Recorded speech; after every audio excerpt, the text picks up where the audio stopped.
All right. I want to welcome everyone to our November 13th meeting, and we will call the meeting to order. If we could stand for the pledge. Roll call or? Oh, we'll do a roll call first. Good call. Chair Boomgarden, Commissioner Baines, Present. Commissioner Chapdelaine, Commissioner Elphick, Commissioner Munger, Here. Commissioner Ripley, Commissioner Stevens, Commissioner Ziegenmeier. Here.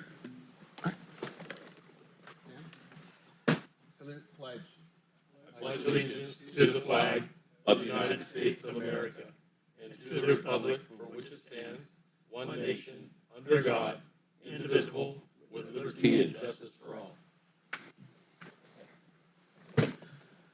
All right.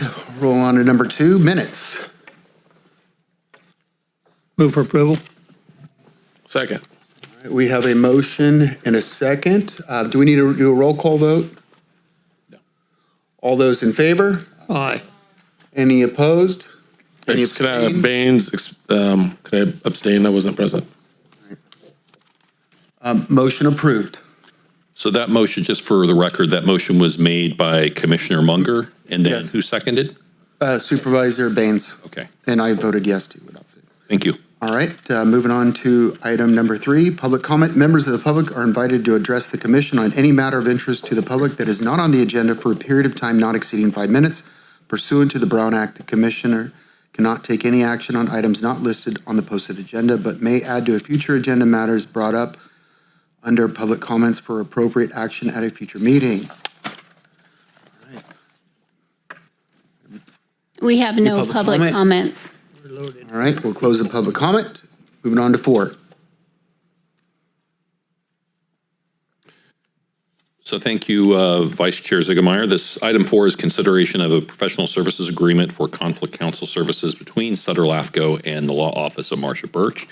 So where this comes from is we do anticipate an application coming to Sutter LAFCO from Sutter County in the not too distant future. It's pertaining to their Sutter Point project. And so when that happens, as you know, county counsel is LAFCO counsel. It can create a conflict of interest.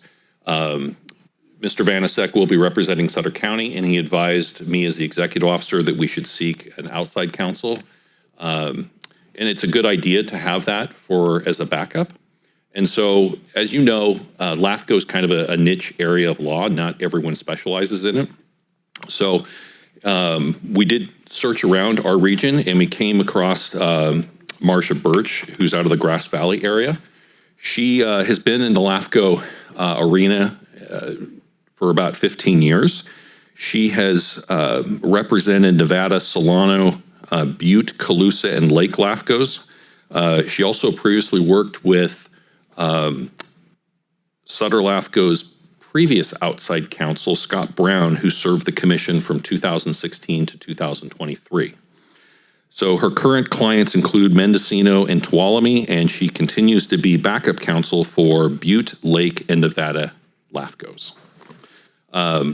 So as the executive officer, making a recommendation that we enter into a 1-year agreement with Marcia Birch to serve as backup conflict counsel.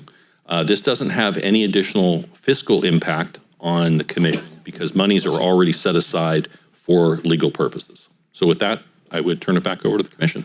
All right, bring it back to the board for any Mr. Chair, questions. Yes. I move to approve staff's recommendation. Is there any other discussion? All right. Yes. One thing I have a concern, and it's not with the legal counsel. Yeah. But Mr. Libby, I know that you're the county manager, correct? For the Board of Supervisors. No, He at one time worked for Sutter County, but my day job is with the city of Yuba City. Okay, fine. Thank you very much. I'll second that motion. All right, so we have a motion from former Supervisor Larry Munger, and a second. Before you vote, one final clarification. So this item, it's for a 1-year agreement, but it does give the executive officer the option to extend it. So, and we can inform you if that happens. Sounds good. If there's no discussion, can we get a roll call, please? Or do we need to do a roll call on this? Okay, we'll get a roll call, please. Commissioner Baines? Aye. Commissioner Elphick? Commissioner Munger? Aye. Commissioner Ripley? Commissioner Ziegenmeyer? Aye. Motion passes. Any opposed? Motion passes. All right, moving on to the executive officer's report. I don't have a lot for you today. I just wanted to let the commission know that I recently attended the LAFCO annual conference with Vice Chair Ziegenmeyer as well as our Chair Boomgarden. It was actually a really good conference in San Diego. The one thing it gave me the opportunity to do was to frankly check the references of Marcia Birch. And so I was able to talk with several other executive officers and got some really positive feedback that she was first rate. So that would be all my comments for today. Thank you. All right, and I want to echo that. I mean, we've all been to numerous conventions and so forth, but the conferences, but this is one that really like sucked you in. You wanted to go to, because you go to all the meetings and it was, you learned a lot. And the biggest thing is what I get from these is not just the networking, but it was really interesting to hear San Diego County talk about with their fire districts and how they combined and how much they saved. And it goes back to LAFCO 101, which next year, if they have it, we're going to enter you in that because you would own it. They had LAFCO 101 on the very first day, and it's like $200 in winnings. But it was really neat, but Doug would do really well at it. And then it's not having to reinvent the wheel. It's seeing what other LAFCO districts are doing.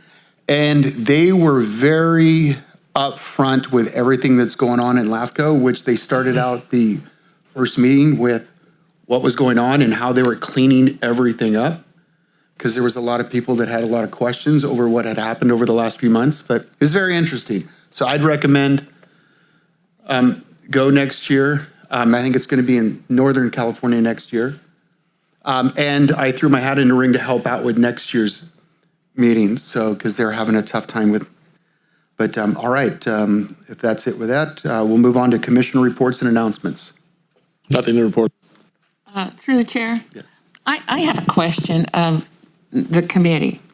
Now, I've been a mayor for 8 years. I've been on city councils, and I've been a chair of board of trustees for 4 years, and here in this county, LAFCO.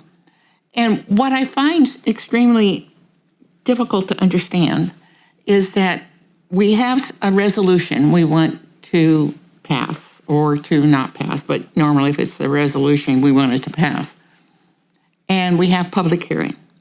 And we can't pass it until we have a public hearing. However, I have not seen where the public hearing is really taken into consideration. Why even do it if we already know where we're going? You know, and there is no open discussion on, like the committee or the board, that, okay, we have this input from the public, and some of it seems valid. How do you feel about it? What are your thoughts? And then maybe the next meeting have the vote. But we don't have any time to think about it. We don't have any time to do any review or to dig out, facts. Are these facts real? Or is it just people coming up because they have their personal ideas they want to pass or benefits? So can you explain that to me? Well, I mean, do you mind if I kind of speak about how we do things on, with my group of supervisors? If we have an issue that arises that, let's say Supervisor Baines or myself or Stevens or Boone have questions on, there have been a few times over that we have actually moved the item over to the next meeting because it's given us time to we'll have staff reach out so we can set up those 221 meetings so we can dive into it further. And, I think if it's ever been Supervisor Baines or myself, we've felt like, hey, we need a little more time on that issue. We've gotten the votes, we've gotten it, but like I said, you are right. There are times that you need to really slow it down, discuss it, yeah. discuss it, and make sure both sides they feel like they're heard. You Well, understand I what's think going on? the second thing that I just wanted to, throw out on the table for discussion with you people is the county, the city, and we, as LAFCO, have accepted a very low rating for our communities. Not only accepted it, we agreed to it. Just like the traffic. We agreed to a D. And when you were in school, what was a D? What did your parents do if you brought home a D? Or what did you think if you had a D? And we're accepting it as just fine for our communities and on the traffic. I don't think so, but we have never really openly discussed it. What are our goals? As a LAFCO members, what do we expect of our community? Not just today, but the D's today affect the D's and F's for tomorrow's in our community. Well, I like to open it up. I don't even know if we could discuss this or not. Bill, stop me if I'm wrong here, but I think I know it goes back to budgets and so forth. I mean, there was an incident this morning that happened at River Valley High School where it pulled every resource in the county and the city too, over a hoax. Resources that we don't have. Over a hoax, yeah. Over a hoax. And if you're watching what's going on throughout the state, I believe it's Sac County that just pulled 87 resource officers from schools because they don't have enough officers to put on the street. So it goes back to budget. It goes back to, from supervisors, I've dropped off one budget book at one resident that lives in Sutter and saying, hey, if you could figure this out, please do, because I've spent the last 6.5 years combing over stuff, seeing what I can cut. But this gentleman right here has done such a great job before I took the helm in cutting everything. I've just carried the baton along with, and it goes back to LAFCO. It's not that we accept this, I think it goes back to what you can pull together, what you can afford to do with what you have. Well, I think I'm talking about the expansion of our community, whether it be at the county or at the city level. So through the chair, sorry, trying to keep us on track. This is just I know, we're this is jumping just off. reports and announcements. If there's something you guys want to put on the calendar I'm just saying or that something. we need, and maybe not, this is not the day and the time, and maybe it needs to be put on the agenda, that we discuss what do we expect for the quality of life in our communities. Maybe we could work on talking about doing something like that, put that on the agenda about our goals, I would say. I think it could be appropriate to even do more of I hate to say kind of a mini LAFCO 101 talks about. I like it. We could talk about some of the goals of LAFCO. All right. Okay, the goals, and also what, I think the main thing is not just the goals of LAFCO, but what do we foresee as LAFCO for the goals of the communities within the LAFCO area? One area I would just caution is that, as I think everyone knows, LAFCOs do not have land use control. That's left to the cities and the county to establish that. So LAFCOs, what LAFCO is required to consider is we lay those out in the staff report for factors to consider. And so some of those issues are more specific and should be directed to the cities or the county to answer some of those questions, not LAFCO. Well, we have on, what sits on this LAFCO committee are supervisors and city council people and one alternative roving person. And so, yeah, it does matter. And I think LAFCO, we have to pass these impact reports and say, that's fine. My stomach churns when I see an impact report says D and everything's fine for traffic or water or sewer. So that's all I'm saying. And I just think there should be discussions about that. So we can put something on for a future agenda. Okay, thank you. Sounds Welcome. good. All right, with that being said, it doesn't look like there's any more announcement, and we'll move to adjourn, and we will see you all January 8th.